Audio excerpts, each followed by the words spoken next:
ಪ್ರಭು ಯೇಸುವಿನಲ್ಲಿ ನನ್ನ ಒಲವಿನ ಆತ್ಮೀಯ ಸಹೋದರ ಸಹೋದರಿಯರೇ, ಒಬ್ಬ ವಿಶೇಷವಾದಂತಹ ವ್ಯಕ್ತಿಯನ್ನು ಈ ದಿನ ಸ್ಮರಿಸ್ತಾ ಇದ್ದೇವೆ. ನಾವು ಒಂದು ವಿಶೇಷವಾದ ವ್ಯಕ್ತಿ ಅಂತ ಹೇಳಿದೆ. ಎಲ್ಲರ ಬದುಕಿನಲ್ಲೂ ಸಹ ಒಂದು ವಿಶೇಷ ಪಾತ್ರವನ್ನು, ಬಹಳ ಪ್ರಮುಖವಾದಂತಹ ಪಾತ್ರವನ್ನು ಮಗುವಿನ ಬೆಳವಣಿಗೆಯ ಆ ಒಂದು ಹಂತದಲ್ಲಿ ಹಾಗೂ ಆತನ ಆ ಹಂತದಿಂದ ಹಿಡಿದು ಕೊನೆ ತನಕನೂ ಸಹ ಒಂದು ಪ್ರಮುಖವಾದ ಪಾತ್ರವನ್ನು ವಹಿಸಿರುವಂತಹ ಒಬ್ಬ ವ್ಯಕ್ತಿಯ ಪಾತ್ರ ಪರಿಚಯವನ್ನು ಇವತ್ತು ನಾವು ಮಾಡ್ಕೊಳ್ತಾ ಇದ್ದೇವೆ. ತಾಯಿ ಮರಿಯ ಅನ್ನುವಂತಹ ಒಬ್ಬ ಮಹಿಳೆಯನ್ನು ನಾವು ಪಾತ್ರ ಪರಿಚಯವನ್ನು ಮಾಡ್ಕೊಳ್ತಾ ಇದ್ದೇವೆ. ರಕ್ಷಣಾ ಚರಿತ್ರೆಯಲ್ಲಿ ಈಕೆ ವಹಿಸಿದಂತಹ ಅದ್ಭುತವಾದಂತಹ ಪಾತ್ರದ ಬಗ್ಗೆ ನಮಗೆ ಬೈಬಲ್ ಗ್ರಂಥ ವಿವರವಾಗಿ ತಿಳಿಸ್ತದೆ. ನಮ್ಮ ಧಾರ್ಮಿಕ ಬೋಧನೆ ಸಹ, ನಮ್ಮ ಧರ್ಮನಿಷ್ಠೆ ಪರಂಪರೆ ಸಹ ನಮಗೆ ಈಕೆಯ ಆದರ್ಶದ ಬಗ್ಗೆ ಅನೇಕ ಸತ್ಯ ಸಂಗತಿಗಳನ್ನು ನಮಗೆ ಹೇಳ್ತಾ ಇದೆ. ಅಷ್ಟಲ್ಲದೆ ಸುಮ್ಮನೆ ನಾವು ಲೂರ್ದು ಮಾತೆ ಅಂತ ಹೇಳಿಬಿಟ್ಟು, ಫಾತಿಮಾ ಮಾತೆ ಅಂತ ಹೇಳಿಬಿಟ್ಟು, ಹಾಗೆಯೇ ಬೆಳಂಗಣಿ ಮಾತೆ ಅಂತ ಹೇಳಿಬಿಟ್ಟು, ಆರೋಗ್ಯ ಮಾತೆ ಅಂತ ಹೇಳಿಬಿಟ್ಟು ಆಕೆಯನ್ನು ನಾನಾ ವಿಧದಲ್ಲಿ ಕರೆದು ಗೌರವಿಸಿರುವಂತಹ ಉದ್ದೇಶ ಆದರೆ ಏನು? ಆಕೆ ನಮ್ಮ ಜೀವನದ ಎಲ್ಲ ಹಂತದಲ್ಲೂ ಸಹ ಒಂದು ಬಹಳ ಪ್ರಮುಖವಾದಂತಹ ಪಾತ್ರವನ್ನು ವಹಿಸಿದ್ದಾಳೆ. ಅದರಲ್ಲಿ ವಿಶೇಷವಾಗಿ ರಕ್ಷಣಾ ಚರಿತ್ರೆಯಲ್ಲಿ ಆಕೆ ವಹಿಸಿದಂತಹ ಅದ್ಭುತವಾದಂತಹ, ಅವರ್ಣನೀಯವಾದಂತಹ, ಅದ್ವಿತೀಯವಾದಂತಹ ಪಾತ್ರದ ಪರಿಚಯವನ್ನು ಇವತ್ತು ಮಾಡಿಕೊಳ್ತಾ ಇದ್ದೇವೆ. ಹೆಣ್ಣೊಂದು ಕಲಿತರೆ ಶಾಲೆಯೊಂದು ತೆರೆದಂತೆ ಅಂತ ಹೇಳಿಬಿಟ್ಟು ಸರ್ಕಾರ ಎಲ್ಲ ಗೋಡೆಗಳ ಮೇಲೆ ಬರಹವನ್ನು ಬರೀತದೆ. ಒಬ್ಬ ತಾಯಿ ಮನೆಯಲ್ಲಿರುವಂಥ ಒಂದು ಹೆಣ್ಣು ಕಲಿತರೆ ಆಕೆ ತನ್ನ ಎಲ್ಲ ಮಡಿಲ ಕೂಸುಗಳಿಗೆ, ಮಕ್ಕಳಿಗೆ ಅದನ್ನು ಕಲಿಸ್ತಾಳೆ. ಅದರಿಂದ ಹೆಣ್ಣೊಂದು ಕಲಿತರೆ ಶಾಲೆಯೊಂದು ತೆರೆದಂತೆ, ಅಷ್ಟೊಂದು ಅದ್ಭುತವಾದಂತಹ ಪರಿಣಾಮವನ್ನು ಉಂಟು ಮಾಡುತ್ತೆ ಒಬ್ಬ ಹೆಣ್ಣು ಶಿಕ್ಷಣವನ್ನು ಪಡೆದರೆ. ಅದರಿಂದನೇ ಬಹಳ ಹಿಂದಿನಿಂದಲೂ ಸಹ ಹೆಣ್ಣಿಗೆ, ಅದರಲ್ಲೂ ವಿಶೇಷವಾಗಿ ತಾಯಿಗೆ ಪ್ರಮುಖವಾದಂತಹ ಪಾತ್ರವನ್ನು ನಮ್ಮ ಧರ್ಮ ನೀಡಿದೆ, ನಮ್ಮ ಸಮಾಜ ನೀಡಿ ಗೌರವಿಸ್ತಾ ಇದೆ. ಪ್ರಿಯ ಸಹೋದರ, ಪ್ರಿಯ ಸಹೋದರಿ, ಕೆಲವು ವರ್ಷಗಳ ಹಿಂದೆ ನಾನು ಕಂಡಂತಹ ಒಂದು ಘಟನೆ ಪತ್ರಿಕೆಗಳಲ್ಲಿ ಪ್ರಚಾರಕ್ಕೆ ಬಂದಂತಹದ್ದು. ವಾರಣಾಸಿಯಲ್ಲಿ ಬಾಂಬ್ ಬ್ಲಾಸ್ಟ್ ಆಯಿತು. ಅಲ್ಲಿ ಅನೇಕ ಜನ ಸತ್ತು ಹೋದರು. ಹೀಗೆಲ್ಲ ಆದಮೇಲೆ ಪೊಲೀಸರ ಒಂದು ತನಿಖೆ ಪ್ರಾರಂಭವಾಗುತ್ತೆ. ಆ ತನಿಖೆ ಪ್ರಾರಂಭವಾದಾಗ ಹುಡುಕಬೇಕಲ್ಲ ಯಾವ ವ್ಯಕ್ತಿ ಇದಕ್ಕೆ ಕಾರಣಕರ್ತ ಅಂತ ಹೇಳಿಬಿಟ್ಟು ಹೀಗೆ ಹುಡುಕ್ತಾ ಬರಬೇಕಾದ್ರೆ ಅಲ್ಲಿ ಆ ಮೆಟ್ಟಿಲಿನ ಕೆಳಗೆ ಒಂದು ಹೆಣ್ಣು ಮಗುವನ್ನು ಇಟ್ಟಿರೋದು ಅವ್ರ ಗಮನಕ್ಕೆ ಬರುತ್ತೆ. ಹೆಣ್ಣು ಮಗುವನ್ನು ಇಟ್ಟು ಹೋಗಿದ್ದಾರೆ. ಇಂತಹ ಸಮಯದಲ್ಲೂ ಸಹ ಒಂದು ಹೆಣ್ಣು ಮಗು ಅಲ್ಲಿ ಆಶ್ರಯವನ್ನು ಮೆಟ್ಟಿಲಿನ ಕೆಳಗೆ ಪಡೆದಿದೆ ಅಂತ ಹೇಳಿದ್ರೆ ಅದು ತನ್ನಷ್ಟಕ್ಕೆ ತಾನೇ ಪಡೆದಿದ್ದಲ್ಲ, ಯಾರೋ ಇಟ್ಟು ಹೋಗಿದ್ದಾರೆ ಅಂತ. ಹೀಗೆ ತನಿಖೆಯನ್ನು ಪ್ರಾರಂಭಿಸ್ತಾರೆ. ತನಿಖೆಯನ್ನು ಪ್ರಾರಂಭಿಸಿದ ಮೇಲೆ ಅವರಿಗೊಂದು ಗೊತ್ತಾದಂತಹ ಸತ್ಯ ಸಂಗತಿ, ಜಾತ್ರೆಗೆ ಬಂದಂಥವರು, ಈ ಊರಿಗೆ ಬಂದಂಥವರು ಒಂದು ಹೆಣ್ಣು ಮಗುವನ್ನು ತಗೊಂಡು ಬಂದಿದ್ದಾರೆ. ಅವರಿಗೆ ಆ ಮಗು ಬೇಡ. ಆದ್ದರಿಂದ ಅವರು ಅದನ್ನು ಎಲ್ಲಾದರೂ ಬಿಟ್ಬಿಟ್ಟು ಹೋಗೋಣ ಅನ್ನುವಂತಹ ಉದ್ದೇಶಕ್ಕೋಸ್ಕರನೇ ಅಲ್ಲಿ ಬಂದಿದ್ದಾರೆ. ಈ ಸಮಯದಲ್ಲೇ ಅಲ್ಲೊಂದು ಸ್ಫೋಟ ಆಗುತ್ತೆ. ಇದನ್ನು ಬಳಕೆ ಮಾಡಿಕೊಂಡು ಆ ಮಗುವನ್ನು ಅಲ್ಲಿಟ್ಟು ಹೋಗ್ತಾರೆ. ಆ ನಂತರದಲ್ಲಿ ಆ ಮಗುವಿನ ಚಿತ್ರವನ್ನು ಪತ್ರಿಕೆಗಳಲ್ಲಿ ಹಾಕ್ತಾರೆ. ಆಗ ಆ ಪತ್ರಿಕೆಯನ್ನು ಓದಿದಂತಹ ಒಬ್ಬ ಮನುಷ್ಯ, ಆ ಮಗುವಿನ ಚಿತ್ರವನ್ನು ನೋಡಿದಂಥ ಒಬ್ಬ ಮನುಷ್ಯ ಪೊಲೀಸ್ ಸ್ಟೇಷನ್ನಿಗೆ ಬರ್ತಾನೆ. ಆತ ಈ ಮಗು ನಮ್ಮ ಮನೆ ಪಕ್ಕದಲ್ಲಿ ಬಾಡಿಗೆಗಿದ್ದಂಥವ್ರು, ವಾಸಕ್ಕಿದ್ದಂಥವ್ರದ್ದೇ ಮಗು ಇದು ಅಂತ ಹೇಳ್ತಾನೆ. ಆ ನಂತರದಲ್ಲಿ ತನಿಖೆ ಪ್ರಾರಂಭವಾಗುತ್ತೆ. ಅವ್ರು ಯಾರು ಅಂತ, ಯಾಕೆ ಬಿಟ್ಟು ಹೋದರು ಅಂತ ಹೇಳಿಬಿಟ್ಟು ತನಿಖೆಯನ್ನು ಪ್ರಾರಂಭಿಸ್ತಾರೆ. ಕೊನೆಗೆ ಸಿಕ್ಕಾಕೊಳ್ತಾರೆ. ಆ ನಂತರದಲ್ಲಿ ಅವರನ್ನು ತನಿಖೆಗೆ ಒಳಪಡಿಸಿದಾಗ ಅವರು ಹೇಳಿದ ಮಾತು ನಿಜವಾಗಿ ನಮ್ಮ ಕರುಳು ಕಿವಿಚುವಂತಹ ಮಾತು. ಇವತ್ತಿನ ಪ್ರಸ್ತುತ ಸನ್ನಿವೇಶಕ್ಕೆ ಹಿಡಿದಂತಹ ಕೈಗನ್ನಡಿ. ನಮಗೆ ಮೊದಲನೇದು, ಎರಡನೇದು, ಮೂರನೇದು ಸಹ ಹೆಣ್ಣೆ, ಇದೂ ಸಹ ಹೆಣ್ಣೆ ಆಯಿತು. ನಮಗೆ ಹೆಣ್ಣು ಮಕ್ಕಳು ಬೇಡ ಅಂತ ಅನಿಸ್ತು. ಅದಕ್ಕೋಸ್ಕರ ಈ ಸಮಯವನ್ನು ನಾವು ಬಳಕೆ ಮಾಡಿ ಆ ಮಗುವನ್ನು ಇಟ್ಟು ಹೋದ್ವಿ. ನನ್ನ ಪ್ರಶ್ನೆ ಅದಲ್ಲ. ಪ್ರಿಯ ಸಹೋದರ, ಪ್ರಿಯ ಸಹೋದರಿ, ನಾಳೆ ದಿನ ಹೆಣ್ಮಗು ಬೆಳೀತು, ಸಮಾಜದಲ್ಲಿ ಒಂದು ವಿವಾಹವಾಗಿ ಒಂದು ಕುಟುಂಬವನ್ನು ಸ್ಥಾಪಿಸಬೇಕು, ಹಾಗಂತ ಮಾಡ್ಕೊಳ್ಳೋಣ. ಆದರೆ ಈ ಮಗುವಿಗೆ ಈ ವಿಚಾರ ಗೊತ್ತಾದರೆ ನನ್ನ ತಂದೆ ತಾಯಿಗಳಿಗೆ ನಾನು ಬೇಡವಾದಂತಹ ವಸ್ತು, ಅದಕ್ಕೋಸ್ಕರ ನನ್ನನ್ನು ಮೆಟ್ಟಿಲು ಕೆಳಗಿಟ್ಟು ಹೋದರು. ಆನಂತರ ದೊಡ್ಡ ರಾದ್ದಾಂತವಾಗಿ ಹಗರಣವಾಗಿ ತನಿಖೆಯಾಗಿ ನನ್ನನ್ನು ನನ್ನ ತಂದೆ ತಾಯಂದಿರ ಮಡಿಲಿಗೆ ಒಪ್ಪಿಸಲಾಯಿತು ಅನ್ನುವಂತಹ ಸತ್ಯ ಸಂಗತಿ ಆಕೆ ಗೊತ್ತಾದರೆ ಅವಳಿಗೆ ಆಗುವಂತಹ ಆಘಾತ ಏನು? ಮನೆಯ ಮೊದಲ ಪಾಠಶಾಲೆ, ಜನನಿ ತಾನೇ ಮೊದಲ ಗುರು, ಜನನಿಯಿಂದ ಪಾಠ ಕಲಿತ ಜನರು ಧನ್ಯರು ಅನ್ನುತ್ತೆ ನಮ್ಮ ಒಂದು ಪದ್ಯ. ತಾಯಿ ಅನ್ನುವಂತಹ ಒಬ್ಬ ವ್ಯಕ್ತಿ ಕುಟುಂಬದಲ್ಲಿ ಬಹಳ ಪ್ರಮುಖವಾದಂತಹ ಸ್ಥಾನವನ್ನು ಹೊಂದಿದ್ದಾಳೆ. ಆದರೆ ಹೆಣ್ಣು ಅನ್ನುವಂತಹ ಕಾರಣಕ್ಕೋಸ್ಕರ ತಿರಸ್ಕಾರಕ್ಕೆ ಆಕೆ ಒಳಗಾಗಿದ್ದಾಳೆ. ಈ ಹಿನ್ನೆಲೆಯಲ್ಲಿ ಇವತ್ತು ನಾವು ಗಮನಿಸಬೇಕಾದಂಥದ್ದು, ಅಭ್ಯಾಸ ಮಾಡಬೇಕಾದಂಥದ್ದು, ನಮ್ಮ ಒಬ್ಬ ಧರ್ಮದ ಕನ್ನಿಕೆ ಹಾಗೂ ವಿಶೇಷವಾಗಿ ದೇವರ ತಾಯಿ ಮರಿಯಳನ್ನು ಸ್ಮರಿಸ್ತಾ ಇದ್ದೇವೆ. Price the lord. ಪ್ರಿಯ ಸಹೋದರ, ಪ್ರಿಯ ಸಹೋದರಿ, ಯಾತಕ್ಕೋಸ್ಕರ ಈ ಒಬ್ಬ ದೇವಕನ್ನಿಕೆಯನ್ನು ದೇವರು ಅಷ್ಟೊಂದು ಎತ್ತರ ಮಟ್ಟಕ್ಕೆ ರಕ್ಷಣಾ ಚರಿತ್ರೆಯಲ್ಲಿ ಇಟ್ಟು ಆಕೆಯನ್ನು ನಾವೆಲ್ಲರೂ ಸಹ ಗೌರವಿಸುವಂತೆ ಮಾಡಿದರು? ಈ ಪ್ರಶ್ನೆ ನಾವು ಕೇಳ್ತಾ ಇದ್ದೇವೆ. ದೇವರು ಸೃಷ್ಟಿಯನ್ನು ಸೃಷ್ಟಿಸಿದರು. ನಾವೆಲ್ಲರೂ ಸಹ ಗೊತ್ತಿರುವಂತಹ ವಿಚಾರ, ಆದಿಕಾಂಡದಲ್ಲಿ ನೋಡ್ತೇವೆ. ಸೃಷ್ಟಿಯನ್ನು ಸೃಷ್ಟಿಸಿದಂತಹ ದೇವರು ಎಲ್ಲವನ್ನ ನ್ಯಾಯಯುತವಾಗಿ ನಿರ್ಮಿಸಿದರು. ಎಲ್ಲದಕ್ಕೂ ಸಹ ಜೀವ ತುಂಬಿಸಿದರು. ಎಲ್ಲವೂ ಸಹ ಅವರ ಆ ನೀತಿ ನ್ಯಾಯದ ತಕ್ಕಡಿಯಲ್ಲಿ ಸಮವಾಗಿ ಕಂಡು ಬಂದಂತಹದ್ದು ನಾವು ನೋಡ್ತೇವೆ. ಯಾವಾಗ ಮನುಷ್ಯನ ಪ್ರವೇಶ ಆಯಿತು, ಅಲ್ಲಿಂದ ಶುರುವಾಗ್ತಾ ಇದೆ ಆ ಸೃಷ್ಟಿ, ಅದಕ್ಕೆ ಮೇಲೆ ಕೆಳಗಾಗ್ತಾ ಇದೆ, ಅಪಸವ್ಯ ಆಗ್ತಾ ಇದೆ. ಅಲ್ಲಿವರೆಗೂ ಚೆನ್ನಾಗಿದ್ದಂತಹ ಸೃಷ್ಟಿ, ಆ ನಂತರದಲ್ಲಿ ಮನುಷ್ಯ ಯಾವಾಗ ಪಾಪಕೃತ್ಯವನ್ನು ಕೈಗೊಳ್ತಾನೆ, ದೇವರ ಆ ನೀತಿ ನ್ಯಾಯದ ತಕ್ಕಡಿ ಅದು ಏರ್ಪೇರಾಗುತ್ತೆ. ನೋಡಿ, ಪ್ರಪಂಚದಲ್ಲಿರುವಂತಹ ಎಲ್ಲ ಜೀವಿಗಳು ಆವತ್ತಿನಿಂದ ಇವತ್ತಿನವರೆಗೆ ಅವುಗಳ ಸ್ವಭಾವಕ್ಕೆ ಅನುಗುಣವಾಗಿ ವರ್ತಿಸ್ತವೆ. ಆದರೆ ಮನುಷ್ಯ ಮಾತ್ರ ತನ್ನ ಸ್ವಭಾವಕ್ಕೆ ವಿರುದ್ಧವಾಗಿ ವರ್ತಿಸ್ತಾ ಇದ್ದಾನೆ. ಕಾರಣ, ಪಾಪವನ್ನು ಆತ ಬರಮಾಡಿಕೊಂಡ, ಸೈತಾನನ ರಾಜ್ಯಭಾರಕ್ಕೆ ಆತ ಸೈ ಅಂತ ಹೇಳ್ದ, ಮತ್ತು ಮರಣವನ್ನು ಆ ಮುಖಾಂತರವಾಗಿ ತಂದುಕೊಂಡ. ಆದ್ದರಿಂದ ಆತ ಮಾತ್ರ ದೇವರ ಸ್ವಭಾವ ಏನು ಅವನು ಕೊಟ್ಟಿದ್ರು ಅದಕ್ಕೆ ವ್ಯತಿರಿಕ್ತವಾಗಿ ವರ್ತಿಸ್ತಾನೆ, ಅದಕ್ಕೆ ವಿರುದ್ಧವಾಗಿ ವರ್ತಿಸ್ತಾನೆ. ಪ್ರಿಯ ಸಹೋದರ, ಪ್ರಿಯ ಸಹೋದರಿ, ಪಶು ಪ್ರಾಣಿಗಳಲ್ಲೂ ಮೊದಲಿಂದಲೂ ಸಹ ಇವತ್ತಿನ ತನಕ ಅದೇ ಸ್ವಭಾವ, ಅದೇ ರೀತಿ ನೀತಿಗಳನ್ನು ನಾವು ನೋಡ್ತಾ ಬಂದಿದ್ದೇವೆ. ಪಾಪದ ಪರಿಣಾಮ, ಈ ಪಾಪವನ್ನು ಮನುಷ್ಯ ಈ ಲೋಕಕ್ಕೆ ತಂದ. ಅಲ್ಲಿ ತನಕನೂ ಸಹ ದೇವರ ಸೃಷ್ಟಿಯಲ್ಲಿ ಸೈತಾನನಿಗೆ ಅವಕಾಶ ಇಲ್ಲ, ಪಾಪಕ್ಕೆ ಅವಕಾಶವಿಲ್ಲ, ಮರಣ ಅಲ್ಲಿ ಅಸಲಿಗೆ ಇಲ್ಲವೇ ಇಲ್ಲ. ಇಂತಹ ಒಂದು ಸನ್ನಿವೇಶದಲ್ಲಿ ಮನುಷ್ಯ ಈ ಘೋರ ಪಾಪವನ್ನು ತಂದಾಗ ದೇವರ ನೀತಿ ನ್ಯಾಯದ ತಕ್ಕಡಿ ಅದು ಏರ್ಪೇರಾಗುತ್ತೆ. ಅದು ಸರಿ ಮಾಡಬೇಕು. ಅದನ್ನೀಗ ಮತ್ತೆ ಪುನಃ ಸರಿ ಮಾಡದೆ ಹೋದಲ್ಲಿ ಮತ್ತೆ ಮನುಷ್ಯನ ಜೀವನ ಅದು ಅಧೋಗತಿಗಿಳಿದು ಹೋಗುತ್ತೆ. ಮನುಷ್ಯನ ಜೀವನ ಅದು ಉದ್ಧಾರ ಆಗೋದಿಲ್ಲ. ಅದರಿಂದ ಮೊದಲನೆಯ ಆದಾಮ್ ಮತ್ತು ಮೊದಲನೆಯ ಏವು ಅವು ಸೃಷ್ಟಿಯ ಪ್ರಥಮ ತಂದೆ ತಾಯಿಂದಿರು. ಅವರಿಂದ ಇಂತಹ ಒಂದು ಪಾಪಕೃತ್ಯ ಆಯಿತು. ಇಂತಹ ಸೈತಾನನಿಗೆ ಈ ಲೋಕದಲ್ಲಿ ಬರಲಿಕ್ಕೆ ಒಂದು ಅವಕಾಶ ಆಯಿತು. ಮರಣಕ್ಕೆ ಈ ಲೋಕದಲ್ಲಿ ಒಂದು ಅವಕಾಶ ಸಿಕ್ತು. ಈಗ ಅದನ್ನು ಸರಿಪಡಿಸಬೇಕಾದ್ರೆ ದೇವರ ಆ ನ್ಯಾಯ ನೀತಿಯ ಯೋಜನೆಯಲ್ಲಿ ಇನ್ನೊಬ್ಬ ಆದಾಮ್ ಕಾಣಿಸ್ಕೊಳ್ತಾನೆ, ಇನ್ನೊಬ್ಬ ಏವು ಕಾಣಿಸ್ಕೊಳ್ತಾಳೆ. ಮನುಷ್ಯ ಮೊದಲನೆಯ ತಂದೆ ತಾಯಿಂದಿರು ಮಾಡಿದ್ದನ್ನು ಸರಿಪಡಿಸಬೇಕಾದ್ರೆ ಇನ್ನ ಇಬ್ಬರು ತಂದೆ ತಾಯಿಂದಿರು ಬೇಕು. ಇನ್ನೊಬ್ಬ ಗಂಡು ಬೇಕಾಗುತ್ತೆ, ಇನ್ನೊಬ್ಬ ಹೆಣ್ಣು ಬೇಕಾಗುತ್ತೆ. ಯಾವುದು ಇವರು ಹಾಳು ಮಾಡಿದ್ದು ಅದನ್ನು ಸರಿಪಡಿಸಲಿಕ್ಕೆ ದೇವರ ಯೋಜನೆಯಲ್ಲಿ ದೇವರು ಕಂಡುಕೊಂಡಂತಹ ಎರಡನೆಯ ಆದಾಮ್ ದೇವರ ಪುತ್ರ ಯೇಸು ಕ್ರಿಸ್ತ. ಹಲ್ಲೆಲೂಯಾ, ಪ್ರೈಸ್ ದಿ ಲಾರ್ಡ್. ಹಾಗಾದರೆ ಸ್ತ್ರೀಯ ಪಾತ್ರವನ್ನು ವಹಿಸಬೇಕಾದ್ರೆ ಒಬ್ಬ ಸ್ತ್ರೀ ಬೇಕಾಗಿದೆಯಲ್ವೇ? ಆದ್ದರಿಂದ ದೇವರು ಕಂಡುಕೊಂಡಂತಹ ಇನ್ನೊಬ್ಬ ಕನ್ನಿಕೆ, ನಜರೇತಿನ ಕನ್ನಿಕೆ, ದೇವರ ತಾಯಿ ಮರಿಯ. Praise the lord. ಪ್ರಿಯ ಸಹೋದರ, ಪ್ರಿಯ ಸಹೋದರಿ, ಪೌಲ ರೋಮಾಪುರದವರಿಗೆ ಒಂದು ಪತ್ರವನ್ನು ಬರೀತಾನೆ. ಅಧ್ಯಾಯ 5 ವಾಕ್ಯ 14, 15, 16. ಅದರಲ್ಲಿ ಒಂದು ಧಾರ್ಮಿಕ ಅಂಶವನ್ನು ಸೇರಿಸ್ತಾನೆ, ಇದಕ್ಕೊಂದು ಹಿನ್ನೆಲೆಯನ್ನು ಸೇರಿಸ್ತಾನೆ. ಒಬ್ಬನ ಅವಿಧೇಯತೆಯಿಂದ ಎಲ್ಲರೂ ಸಹ ನಾವು ಪಾಪಿಗಳಾದ್ವಿ. ಒಬ್ಬನ ಅವಿಧೇಯತೆಯಿಂದ ಪಾಪ ಲೋಕಕ್ಕೆ ಬಂತು. ಒಬ್ಬನ ಅವಿಧೇಯತೆಯಿಂದ ಮರಣ ಈ ಲೋಕಕ್ಕೆ ಬಂತು. ಸೈತಾನನ ರಾಜ್ಯಭಾರಕ್ಕೆ ಪ್ರಾರಂಭ ಸಿಕ್ತು. ಒಬ್ಬನ ಅವಿಧೇಯತೆಯನ್ನು ಇಷ್ಟಲಾಗೋದಾದರೆ ಅದಕ್ಕೆ ಸಹಕರಿಸಿದಂತಹ ಇನ್ನೊಬ್ಬಳ ಆ ಸಹಕಾರದಿಂದ ಈ ಲೋಕದಲ್ಲಿ ದೇವರು ಏನು ಯೋಚನೆ ಮಾಡಿದ್ರು ಅದು ಆಗಲಿಲ್ಲ ಅನ್ನೋದಾದರೆ ಈಗ ದೇವರು ಯೋಜಿಸ್ತಾ ಇರುವಂತಹ ಇನ್ನೊಬ್ಬ ಆದಾಮ್ ಯೇಸು ಕ್ರಿಸ್ತ. ಅದರಿಂದ ಒಬ್ಬನ ಅಪರಾಧದಿಂದ ಎಲ್ಲರೂ ಮರಣ ತೀರ್ಪಿಗೆ ಒಳಗಾದರು. ಹಾಗೆಯೇ ಒಬ್ಬನ ಆ ಪುಣ್ಯದ ಕೆಲಸದಿಂದ ಈ ಲೋಕದಲ್ಲಿ ಎಲ್ಲರೂ ಸಹ ನಿರಪರಾಧಿಗಳು ಅಂತಲೂ ಸಹ ಆಗ್ತಾರೆ. ಪೌಲ ರೋಮಾಪುರದವರಿಗೆ ಬರೆದ ಪತ್ರ ಅಧ್ಯಾಯ 5 ವಾಕ್ಯ 18, 19ರಲ್ಲಿ ಆ ವಾಕ್ಯವನ್ನು ನಿಲ್ಲಿಸ್ತಾನೆ. ಪೌಲ ಕೊರಿಂಥದವರಿಗೆ ಬರೆದಂತಹ ಮೊದಲನೆಯ ಪತ್ರ ಅಧ್ಯಾಯ 15 ವಾಕ್ಯ 21 ಮತ್ತು ವಾಕ್ಯ 25ರಲ್ಲಿ ಹಳೆಯ ಆದಾಮ್ ಮತ್ತು ಏವರ ಅವಿಧೇಯತೆ ಅದು ಎಷ್ಟು ಪಾಪವನ್ನು ತಂತು, ಸೈತಾನನ ರಾಜ್ಯಭಾರವನ್ನು ತಂತು. ಹಾಗೇನೇ ಅದನ್ನು ಸರಿಪಡಿಸಬೇಕಾದ್ರೆ, ಆ ತಕ್ಕಡಿಯನ್ನು ಸರಿಪಡಿಸಬೇಕಾದ್ರೆ ಮತ್ತೆ ಎರಡನೇ ಆದಾಮ್ ದೇವಪುತ್ರ ಯೇಸು ಕ್ರಿಸ್ತ ಬರಬೇಕಾಯಿತು. ಹಾಗೂ ಎರಡನೆಯ ಹವ್ವ ತಾಯಿ ಮರಿಯ ಈ ಲೋಕಕ್ಕೆ ಬರಬೇಕಾಯಿತು. ಅದರಿಂದ ಅವನ ಮೊದಲನೇ ತಂದೆ ತಾಯಿಂದಿರ ಅವಿಧೇಯತೆಯಿಂದ ಹೇಗೆ ಲೋಕಕ್ಕೆ ಮರಣ ಬಂತು, ಹಾಗೆ ಇವರಿಬ್ಬರ ಸ್ವಾಮಿ ಯೇಸು ಮತ್ತು ತಾಯಿ ಮರಿಯಳ ವಿಧೇಯತೆಯಿಂದ ಈ ಲೋಕಕ್ಕೆ ಜೀವ ಬಂತು. ಅವರ ಅವಿಧೇಯತೆಯಿಂದ ಈ ಲೋಕವನ್ನು ಪಾಪ ಆಳ್ಲಿಕ್ಕೆ ಶುರುವಾಯಿತು. ಆದರೆ ಇವರ ವಿಧೇಯತೆಯಿಂದ ಈ ಲೋಕದಲ್ಲಿ ಪುಣ್ಯ ಆಳ್ಲಿಕ್ಕೆ ಶುರುವಾಯಿತು. ಹಾಗೆ ಅವರ ಅವಿಧೇಯತೆಯಿಂದ ಮರಣ ಬಂತು. ಆದರೆ ಇವರ ವಿಧೇಯತೆಯಿಂದ ಈ ಲೋಕ ಮತ್ತೆ ಪುನಃ ಪುನರುತ್ಥಾನ ಜೀವವನ್ನು ಕಾಣ್ತು.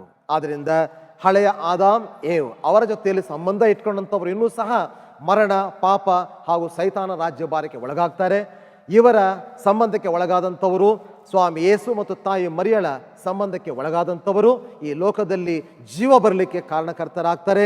ಈ ಲೋಕದಲ್ಲಿ ಹೊಸ ಜೀವವನ್ನು ಸೃಷ್ಟಿಸ್ತಾರೆ, ದೇವರ ವಿಧೇಯತೆಗೆ ಒಳಗಾಗ್ತಾರೆ ಮತ್ತು ಸೃಷ್ಟಿ ರಕ್ಷಣೆಗೆ ಒಳಗಾಗುವಂತೆ ಮಾಡ್ತಾರೆ. ಅದರಿಂದ ಯಾರ ಸಂಬಂಧವನ್ನು ಇಟ್ಕೊಂಡಿದ್ದೇವೆ ಅನ್ನುವಂಥದ್ದು ಬಹಳ ಮುಖ್ಯ. ಇಲ್ಲಿ ಗೊತ್ತಾಗ್ತಾ ಇದೆ ತಾಯಿ ಮರಿಯಳ ಪಾತ್ರ. ಆಕೆ ತನ್ನ ಸೈತಾನನ ತಲೆಯನ್ನು ಜಜ್ಜುವಂಥವಳು, ತನ್ನ ಹಿಮ್ಮಡಿಯಿಂದ ಸೈತಾನನ ತಲೆಯನ್ನು ಜಜ್ತಾಳೆ. ಆಕೆಯ ಸಂಬಂಧ ನಮಗೆ ಇಟ್ಕೊಂಡಿದ್ದೆ ಆದಲ್ಲಿ ನಾವು ಸಹ ಇದೇ ಕೆಲಸವನ್ನು ಮುಂದುವರಿಸ್ತಾ ಹೋಗ್ತೇವೆ. ಪ್ರಿಯ ಸಹೋದರ, ಪ್ರಿಯ ಸಹೋದರಿ, ನಾವು ಕ್ರಿಸ್ತನ ಪರ ಯಾವಾಗ ನಿಲ್ತೇವೆ ಆಗ ತಾಯಿಯ ಪರವಾಗಿ ನಿಲ್ತೇವೆ. ಯಾಕಂದರೆ ತಾಯಿಯನ್ನು ಸರ್ವೇಶ್ವರ ಸ್ವಾಮಿ ಆದಿಯಿಂದನೇ ಪಾಪ ಕಳಂಕವಿಲ್ಲದೆ, ಪಾಪದ ಯಾವುದೇ ಲವಲೇಶ ಚಿಹ್ನೆ ಇಲ್ಲದೆ ಆಕೆಯನ್ನು ಆವಾಗಲೇ ಕಲ್ಪಿಸಿಕೊಂಡ, ಆಕೆಗೆ ಜನನ ಕೊಟ್ಟ. ಪ್ರಿಯ ಸಹೋದರ, ಪ್ರಿಯ ಸಹೋದರಿ, ಆದ್ದರಿಂದ ಸ್ವಾಮಿ ಯೇಸು ಎರಡನೇ ಆದಾಮ್ ಹೇಗೆ ರಕ್ಷಕ ಅಂತ ಅನಿಸ್ಕೊಳ್ತಾನೆ, ಹಾಗೇನೆ ತಾಯಿ ಮರಿಯ ಸಹ ರಕ್ಷಕಿ ಅಂತ ಅನಿಸ್ಕೊಳ್ತಾಳೆ. ಇವರಿಬ್ಬರು ಸೇರಿ ಹಳೆಯ ಆ ಒಂದು ತಂದೆ ತಾಯಂದಿರು ಮಾಡಿದ ಪಾಪ ದೋಷಗಳನ್ನು ನಿರ್ಮೂಲಗೊಳಿಸ್ತಾರೆ. ಮಾತ್ರವಲ್ಲ, ಹೊಸದ ಪ್ರಾರಂಭಕ್ಕೆ ನಾಂದಿಯನ್ನು ಹಾಕ್ತಾ ಇದ್ದಾರೆ. ಆದ್ದರಿಂದ ಬಹಳ ಪ್ರಮುಖವಾದಂತಹ ಪಾತ್ರವನ್ನು ರಕ್ಷಣಾ ಚರಿತ್ರೆಯಲ್ಲಿ ತಾಯಿ ಮರಿಯ ಅನ್ನುವಂತಹ ಈ ದೇವಕನ್ನಿಕೆ, ನಜರೇತಿನ ಕನ್ನಿಕೆ ವಹಿಸ್ತಾಳೆ. Praise the lord. ಎರಡನೆಯ ಮುಖ್ಯವಾದಂತಹ ಅಂಶವನ್ನು ನೋಡ್ತಾ ಇದ್ದೇವೆ ನಾವು ಇವತ್ತಿನ ದಿವಸ. ಈಕೆ ಮನುಕುಲದ ತಾಯಿ.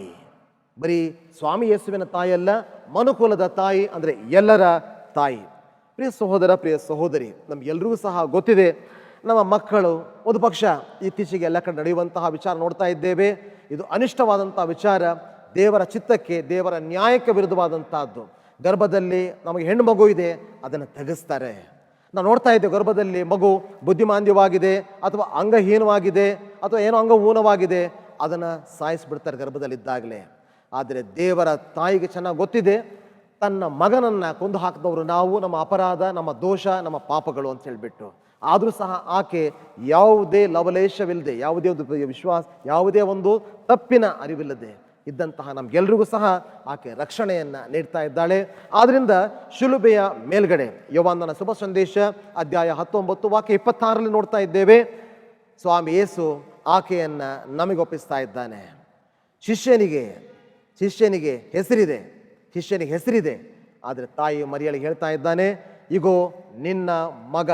ಯೋವಾನ್ ಅಂತ ಹೇಳೋದಿಲ್ಲ ಪ್ರಿಯ ಸಹೋದರ ಸಹೋದರಿ. ಯೋವಾನ್ ಅಂತ ಹೇಳಿದರೆ ಅದು ಅವನ ಪ್ರತ್ಯೇಕವಾದಂತಹ ತಾಯಿ ಆಗ್ತಾಳೆ.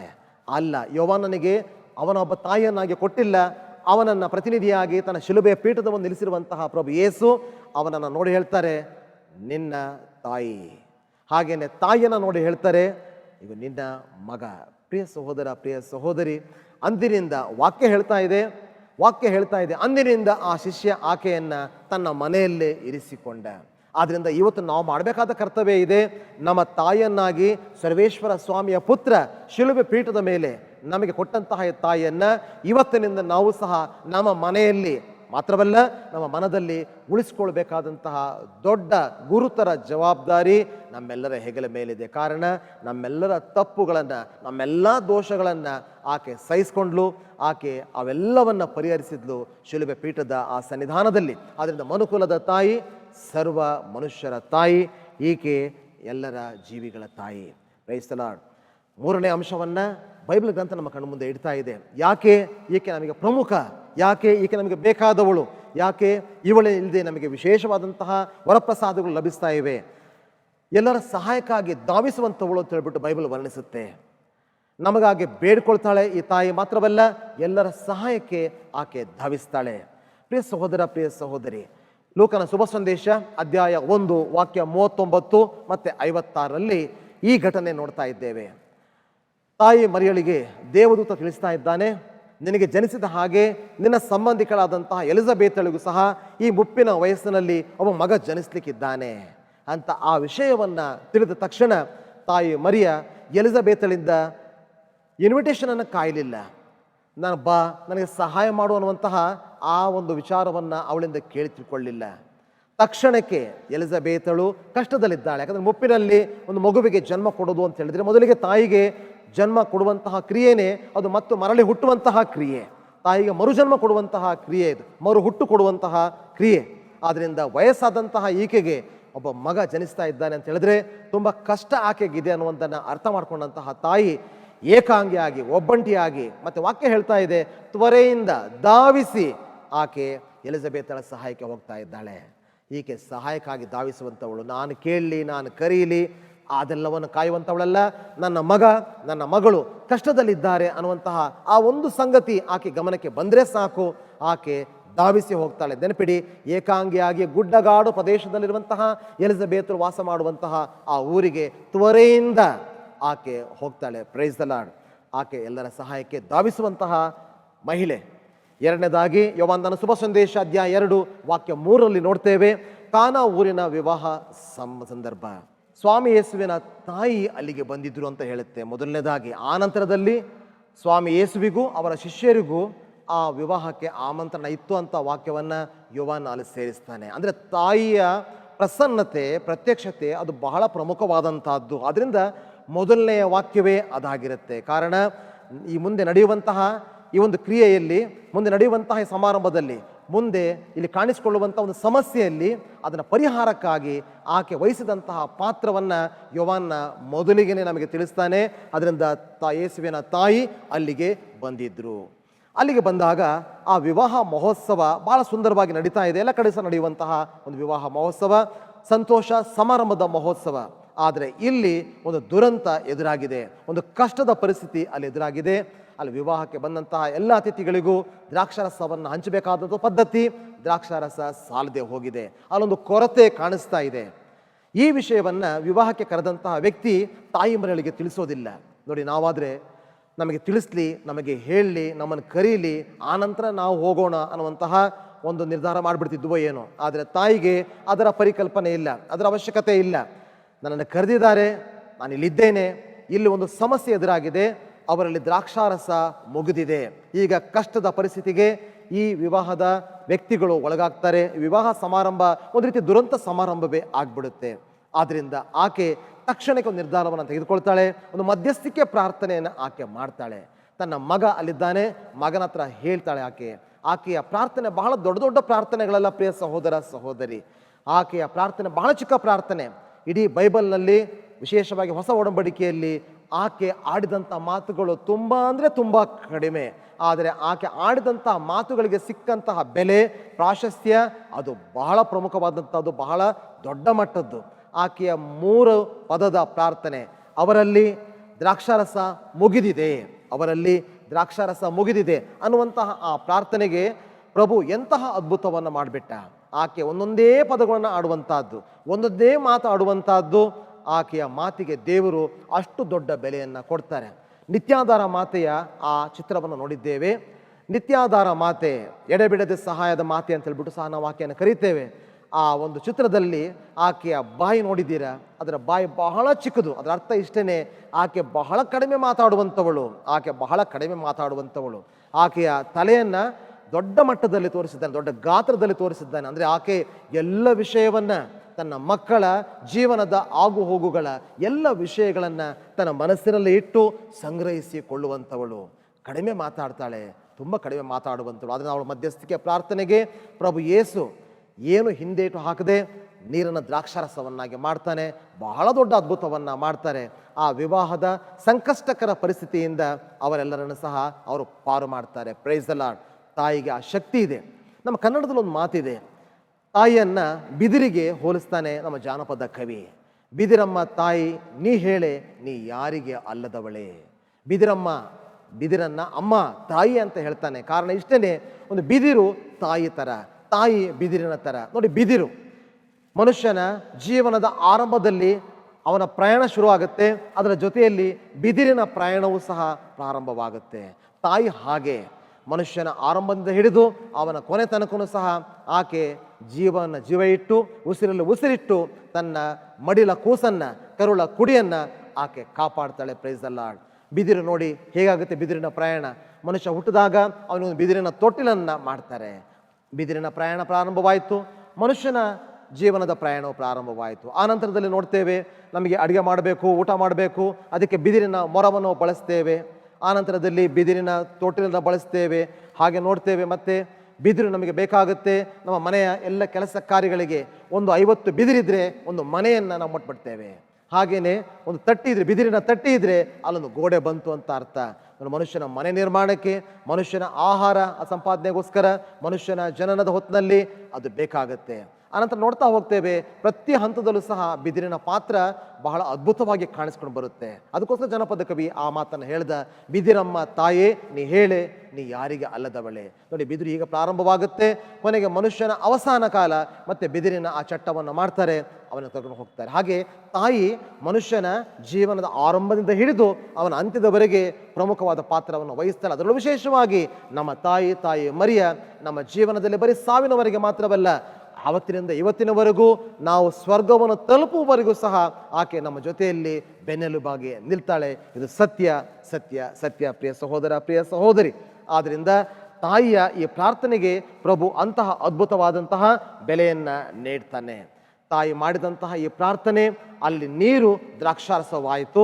ಅನಂತರ ಇದೇ ದ್ರಾಕ್ಷಾರಸ ಶಿಲುಬೆಯ ಮೇಲ್ಗಡೆ ನಮ್ಮ ರಕ್ಷಣೆಯ ರಕ್ತವೂ ಸಹ ಆಯಿತು ಅನ್ನುವಂತಹದ್ದು ಬಹಳ ಪ್ರಮುಖವಾದಂತಹ ವಿಚಾರ. 4ನೇ ವಿಚಾರ ನೋಡ್ತಾ ಇದ್ದೇವೆ. ಈಕೆ ವ್ಯಾಕುಲ ಮಾತೆ, ಮಾತೆರ್ ದೊಲೋರೋಸ ಅನ್ನುವಂತಹ ಒಂದು ಪದವನ್ನು ಸೇರಿಸ್ತೇವೆ. ಈಕೆ ವ್ಯಾಕುಲ ಮಾತೆ. ಯಾಕೆ ವ್ಯಾಕುಲ ಈಕೆಗೆ? ಸಿಮೆಯೋನ ಆ ಮಾತನ್ನ ಕಂದ, ಆ ಬಾಲ ಯೇಸುವನ್ನ ದೇವಾಲಯಕ್ಕೆ ತಂದಾಗ ತಾಯಿಯನ್ನು ನೋಡಿ ಆಡಿದಂತಹ ಮಾತು. ಜೋಸೆಫನನ್ನು ನೋಡಿ ಆ ಮಾತನ್ನು ಆಡೋದಿಲ್ಲ, ತಾಯಿಯನ್ನು ನೋಡಿ ಆ ಮಾತನ್ನು ಆಡ್ತಾನೆ. ನಿನ್ನ ಹೃದಯವನ್ನ ಸೀಳುತ್ತೆ. ಈ ಮಗು ಅನೇಕರ ಉದ್ಧಾರಕ್ಕೆ ಹಾಕೊಡಲ್ಪಟ್ಟಂತಹದ್ದು, ಅನೇಕರ ಏಳುವಿಕೆಗೆ ಬೀಳುವಿಕೆಗೆ ಈ ಮಗು ಕಾರಣವಾಗುತ್ತೆ. ಮತ್ತೆ ಕತ್ತಿಯೊಂದು ನಿನ್ನ ಅಂತರಂಗವನ್ನು ಸೀಳುತ್ತೆ. ಪ್ರಿಯ ಸಹೋದರ, ಪ್ರಿಯ ಸಹೋದರಿ, ಪ್ರತಿಯೊಬ್ಬ ಮನುಷ್ಯ ದುಃಖದಲ್ಲಿ ಮುಳುಗಿದ್ದಾನೆ, ಸಂಕಟದಲ್ಲಿ ಇದ್ದಾನೆ. ಅವಾಗೆಲ್ಲ ತಾಯಿ ಸಹ ಅವನ ಜೊತೆಯಲ್ಲಿ ನಿಂತು ರೋಧಿಸ್ತಾಳೆ, ಅವನ ಜೊತೆಯಲ್ಲಿ ನಿಂತು ಆಕೆಯು ಸಹ ವ್ಯಥೆ ಪಡ್ತಾಳೆ. ನಾವು ಸ್ವರ್ಗವನ್ನು ಸೇರುವವರೆಗೂ ಸಹ ಆಕೆ ನಮ್ಮನ್ನು ಕಣ್ಣೀರ ಹಾದಿಯಲ್ಲಿ, ಈ ಕಣ್ಣೀರ ಕಣಿವೆಯಲ್ಲಿ ನಮ್ಮನ್ನು ನಡೆಸ್ಕೊಂಡು ಹೋಗ್ತಾಳೆ.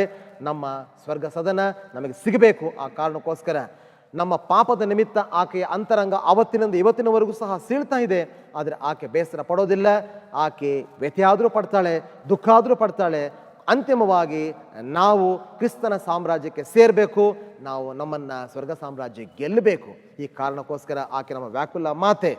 ಪ್ರಿಯ ಸಹೋದರ, ಸಹೋದರಿ, 3 ದಿನ ಕಳ್ಕೊಂಡಂತಹ ಬಾಲಕ ಯೇಸುವನ್ನ ತಾಯಿ ಕಂಡುಕೊಳ್ತಾಳೆ ಆ ದೇವಾಲಯದಲ್ಲಿ. ಕ್ರಿಸ್ತನ ಬಾಲ್ಯದಲ್ಲಿ ಅವನ ನಿಮಿತ್ತ ಈ ತಾಯಿ ಕೇಳಿದಂತಹ ಕೆಲವು ಕೇಳಲಿಕ್ಕೆ ಆಗದಂತಹ ಮಾತುಗಳು ನೋಡಿ. ವಿರೋಧಿಸಲ್ಪಡುವ ಸಂಕೇತ ಅಂತ ಕೇಳಿಸ್ಕೊಳ್ತಾನೆ, ಕತ್ತಿಯ ಅಲುಗು ಅಂತ ಕೇಳಿಸ್ಕೊಳ್ತಾನೆ, ಛತ್ರದಲ್ಲಿ ಸ್ಥಳವಿಲ್ಲ ಅನ್ನುವಂತಹ ಮಾತು, ಸಂಶಯ, ವಿವಾಹಕ್ಕಿಂತ ಮುಂಚಿತವಾಗಿ ಮಗುವನ್ನು ಗರ್ಭಧರಿಸಿದ್ದಾಳೆ ಅಂತ, ಶಿಶುಗಳ ಹತ್ಯೆ ಆಗುತ್ತೆ, ಆನಂತರ ಜೆರುಸಲೇಮಿನಾದ್ಯಂತ ಗಲಿಬಿಲಿ ಆಗುತ್ತೆ, ಈಜಿಪ್ಟಿಗೆ ಪಲಾಯನ, ಮತ್ತೆ ಈಗ ಇನ್ನೊಂದು ಹೊಸ ಸೇರ್ಪಡೆ, ಮಗ ಕಳೆದು ಹೋಗಿದ್ದಾನೆ. ಇವೆಲ್ಲವೂ ಸಹ ಈ ತಾಯಿ ಅವತ್ತು ಪಡ್ಕೊಂಡಂತಹ ಬಿರುದುಗಳು, ನೋವಿನ ಬಿರುದುಗಳು. ಇವೆಲ್ಲವೂ ಸಹ ಈ ಮಗುವಿನ ಜನನದ ನಿಮಿತ್ತ ತಾಯಿ ಕೇಳಲೇಬೇಕಾದಂತಹ ನೋವಿನ ಸಂಗತಿಗಳು ಆಗ್ಬಿಡ್ತವೆ. ಇಂತಹ ಮಗುವನ್ನು ಕಳೆದು ಹೋದಾಗ, ಮಗುವನ್ನು ಕಳ್ಕೊಂಡಾಗ ಆಕೆ ಹೋದ್ರೆ ಹೋಯ್ತು ಅಂತ ಹೇಳ್ಬೋದಾಗತ್ತಿಲ್ಲ. ಆಕೆ ಸಂಪೂರ್ಣವಾಗಿ ದೇವರ ಚಿತ್ತಕ್ಕೆ ಶರಣಾಗಿದ್ದಾಳೆ. ನಿಮ್ಮ ಇಚ್ಛೆಯ ಪ್ರಕಾರ, ಚಿತ್ತದ ಪ್ರಕಾರ ನನಗಾಗಲಿ ಅಂತ ಹೇಳಿದ್ದಾಳೆ. ಆದ್ದರಿಂದ ಈ ಮಗುವಿನ ನಿಮಿತ್ತ ಏನೇ ಸಂಕಟ ಬಂದರೂ, ಏನೇ ಸಂತೋಷ ಬಂದರೂ ಸಹ ಆಕೆ ಸ್ವೀಕರಿಸ್ತಾಳೆ, ಅಂಗೀಕರಿಸ್ತಾಳೆ ಸಮಭಾವದಿಂದ. ಮಗು ಕಾಣೆ ಆದಾಗ ಕಳವಳದಿಂದ ಆಕೆ ತನ್ನ ಪತಿಯ ಜೊತೆಯಲ್ಲಿ, ಜೋಸೆಫನ ಜೊತೆಯಲ್ಲಿ ಮತ್ತೆ ಪುನಃ ವಾಪಸ್ ಬಂದು ಹುಡುಕ್ತಾಳೆ. ಮಗ, ನೀನು ಎಲ್ಲೂ ಹೋಗಿದ್ದೆ? ನಿನಗೋಸ್ಕರ ನಿನ್ನ ತಂದೆ ಮತ್ತು ನಾನು ಕಳವಳ ಪಟ್ಟು ಹುಡುಕಾಡಿದೆವಲ್ಲ. ತನ್ನ ಕಳವಳವನ್ನು ಹೇಳ್ಕೊಳ್ತಾಳೆ. ಪ್ರಿಯ ಸಹೋದರ, ಪ್ರಿಯ ಸಹೋದರಿ, ಅವತ್ತು ಮಗನನ್ನು ಕಳ್ಕೊಂಡಂತಹ ತಾಯಿ ಅವನನ್ನು ಹುಡುಕಿ ಕಂಡುಕೊಂಡ್ಲು. ಆದರೆ ಇವತ್ತು ನಾವೆಲ್ಲರೂ ಸಹ ಕ್ರಿಸ್ತನನ್ನು, ಕ್ರಿಸ್ತನ ತತ್ವವನ್ನು, ಕ್ರಿಸ್ತನ ಸತ್ಯವನ್ನು, ಕ್ರಿಸ್ತನ ಸಿದ್ಧಾಂತಗಳನ್ನು ನಾವು ಕಳ್ಕೊಂಡಿದ್ದೇವೆ. ಒಂದು ರೀತಿಯಲ್ಲಿ ನಾವು ಬೆತ್ತಲಾಗ್ಬಿಟ್ಟಿದ್ದೇವೆ. ಇವೆಲ್ಲವನ್ನು ಕಳ್ಕೊಂಡ ಮೇಲೆ ಮನುಷ್ಯನ ಜೀವನಕ್ಕೆ, ಮನುಷ್ಯನ ಈ ಒಂದು ಬದುಕಿಗೆ ಏನು ಅರ್ಥ ಇದೆ? ಆದ್ದರಿಂದ ತಾಯಿ ಮತ್ತೆ ಪುನಃ ಅವನನ್ನು ಕಂಡುಕೊಂಡು ನಮ್ಮ ಜೀವನದಲ್ಲಿ ಪ್ರತಿಷ್ಠಾಪಿಸ್ತಾಳೆ. ಇಲ್ಲಿ ಇರಬೇಕಾದದ್ದು ಕ್ರಿಸ್ತ. ಅದಕ್ಕೋಸ್ಕರ ಕ್ರಿಸ್ತ ಮಾತನ್ನು ಹೇಳ್ತಾನೆ, ನಾನು ನನ್ನ ತಂದೆಯ ಮನೆಯಲ್ಲಿ ಇರಬೇಕಾದದ್ದು ಸರಿಯಲ್ವೇ ಅಂತಾವೆ? ನಾನು ನನ್ನ ತಂದೆಯ ಮನೆಯಲ್ಲಿ ಇರಬೇಕಾದಂಥದ್ದು ಕರ್ತವ್ಯ. ಹೌದು, ತಂದೆಯ ಮನೆ ಯಾವುದು? ತಂದೆಯ ಮನೆ ಇಟ್ಟಿಗೆ ಮಣ್ಣಿನಿಂದ ಕಟ್ಟಿದಂತಹ ಮನೆ ಈ ದೇವಾಲಯ ಅಲ್ಲ. ತಂದೆಯ ಮನೆ ನನ್ನ ನಿಮ್ಮ ಹೃದಯ. ಇಲ್ಲಿ ಇರಬೇಕಾಗಿದ್ದು ಸಹಜ. ಆದ್ದರಿಂದ ಇಲ್ಲಿ ಕಳೆದು ಹೋದಂತಹ ಯೇಸು ಬಾಲನನ್ನ ತಾಯಿ ಇಲ್ಲಿ ಪ್ರತಿಷ್ಠಾಪಿಸ್ತಾ ಇದ್ದಾಳೆ. ಆದ್ದರಿಂದ ನಾವು ಯೇಸುವನ್ನು ಕಳ್ಕೊಂಡಾಗ್ಲೆಲ್ಲ, ಯೇಸುವಿನ ಸತ್ಯ, ನಿಷ್ಠೆ, ಪ್ರೀತಿ, ಪ್ರೇಮ, ವಾತ್ಸಲ್ಯ, ಕ್ಷಮೆ, ಕರುಣೆಯನ್ನು ಕಳ್ಕೊಂಡಾಗ್ಲೆಲ್ಲ ನಾವು ತಾಯಿ ಹತ್ರ ಹೋಗಬೇಕು.